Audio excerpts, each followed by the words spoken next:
Hello दोस्तों, नमस्कार। आप सभी का अशोक सर क्लासेस पर हार्दिक स्वागत है।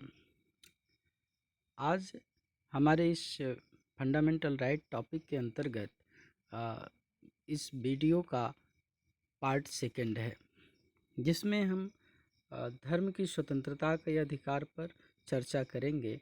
इसमें अनुच्छेद 25 जो कहता है कि अंतःकरण और धर्म के अबाध रूप से मानने, आचरण और प्रचार करने की स्वतंत्रता है। सभी व्यक्तियों को इसमें दो प्रकार की स्वतंत्रता दी गई है। एक, आप अंतःकरण, अपनी शुद्ध अंतःकरण, अपनी अंतःकरण की आवाज़ पर, अपनी अंतरात्मा की आवाज़ पर किसी भी धर्म को आप स्वीकार कर सकते हैं और उस धर्म में बताए हुए कर्मकांड को आप अपना सकते हैं। अर्थात उस धर्म में जिस प्रकार के विधि का वर्णन है उसके अनुसार अपने जीवन को जी सकते हैं। उस धर्म का आप प्रचार और प्रसार कर सकते हैं। उस धर्म का प्रचार प्रसार करने के लिए आप स्वतंत्र हैं। लेकिन किसी भी व्यक्ति को बलपूर्वक आप धार्मिक परिवर्तन नहीं करा सकते। अर्थात किसी व्यक्ति को आप बलपूर्वक अपने धर्म का प्रचार प्रसार या अपनी धर्म की बातों को सुनाने के लिए आप बाध्य नहीं कर सकते कि आप बैठकर सुनो, नहीं तो आपके साथ ये कर दिया जाएगा, आपके साथ बुरा हो जाएगा। और धमकी, एक प्रकार से कह सकते हैं कि आप धमकी नहीं दे सकते हो, इस तरह से मना किया गया है। तो अनुच्छेद 25 में दो प्रकार के धार्मिक स्वतंत्रता का अधिकार है। एक तो अंतःकरण की और दूसरी है कि धर्म के अबाध रूप से मानने, आचरण और प्रचार करने की आज़ादी। अनुच्छेद 26 इसी अनुच्छेद 25 का एक संगठित रूप है। कहें तो ये आप धार्मिक कार्यों के प्रबंध की आपके पास आज़ादी है, स्वतंत्रता है। व्यक्ति को अपने धर्म के लिए संस्था की स्थापना करने का अधिकार है, उस संस्था का पोषण करने का अधिकार है, उस संस्था का विधि सम्मत विधि सम्मत कानून के अंतर्गत संपत्ति को अर्जित करने का अधिकार है, उस संस्था का मालिकाना हक उसके पास है, उस संस्था का प्रशासन करने का अधिकार है। तो इस तरह से अनुच्छेद 26 धार्मिक कार्यों के प्रबंध की स्वतंत्रता का उल्लेख करता है। अनुच्छेद 27 यह किसी विशिष्ट धर्म की अभिवृद्धि के लिए राज्य जो है किसी प्रकार से कर उस समुदाय के बारे में आज़ादी है। मना किया गया है कि आप किसी भी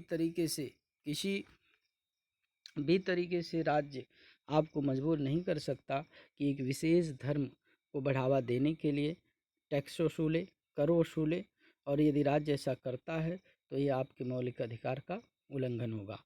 कौन सी मौलिक अधिकार का? अनुच्छेद 27। अनुच्छेद 28 कहता है कि राज्य विधि से पूरी तरह पोषित कोई भी शिक्षा संस्था हो, उस शिक्षा संस्था में किसी प्रकार की कोई धार्मिक शिक्षा नहीं दी जाएगी।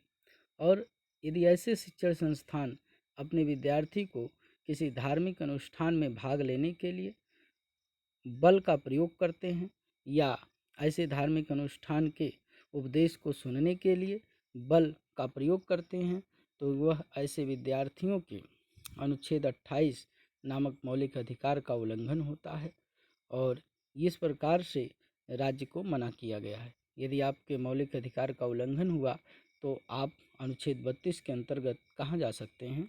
आप अनुच्छेद 32 के अंतर्गत उच्चतम न्यायालय जाएंगे और अनुच्छेद 226 के अंतर्गत उच्च न्यायालय में आपको उपचार प्राप्त है। अगला आता है संस्कृति और शिक्षा संबंधी अधिकार।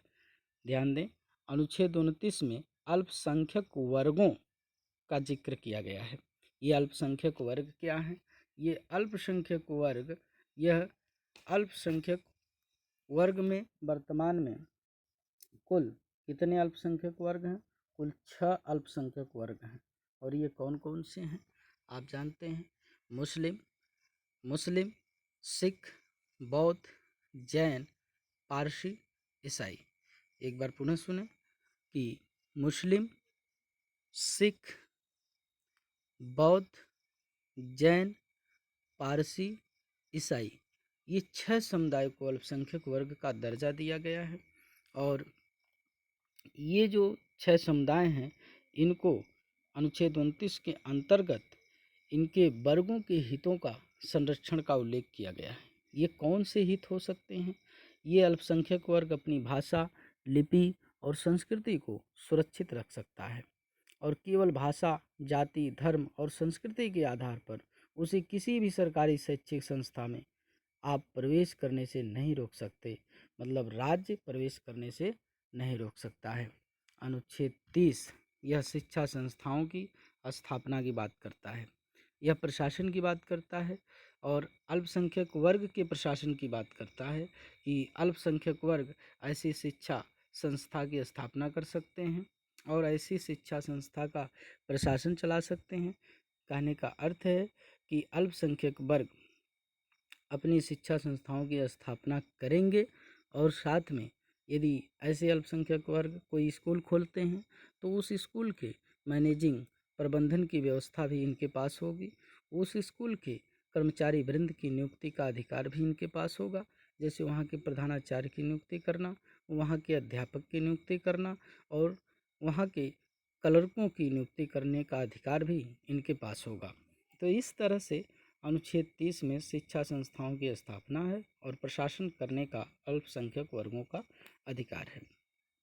इस प्रकार से देखें तो 2 मौलिक अधिकार हमने चर्चा किया, एक धार्मिक स्वतंत्रता का अधिकार, एक संस्कृति और शिक्षा संबंधी अधिकार।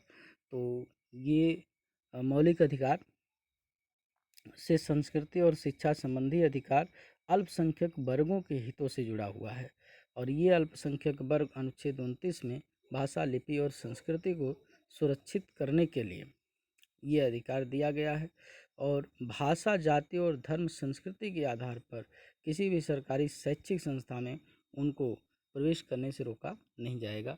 इस बात को भी याद रखना है और आपको अनुच्छेद 15 भी यहाँ याद रखना है कि अनुच्छेद 15 में भी कुछ बातें कही गई हैं। अब अनुच्छेद 15 में क्या कहा गया? 5 ग्राउंड दिए गए हैं। 5 ग्राउंड दिया गया है जिसमें किसी भी व्यक्ति को राज्य, धर्म, जाति, लिंग, निवास, जन्म स्थान आदि के आधार पर भेदभाव नहीं करेगा। तो ये वहाँ राज्य को मना किया गया है और यहाँ पर अनुच्छेद 29 में सबको मना किया गया है कि अल्पसंख्यक वर्गों के हितों का संरक्षण रखा गया है। इस तरह से ये आज का जो वीडियो है ये समाप्त होता है और देखने के लिए आप सभी को बहुत बहुत धन्यवाद। अगला वीडियो जल्द ही डाला जाएगा जो राज्य के नीति निदेशक तत्व पर होगा, उसको भी ज़रूर देखें।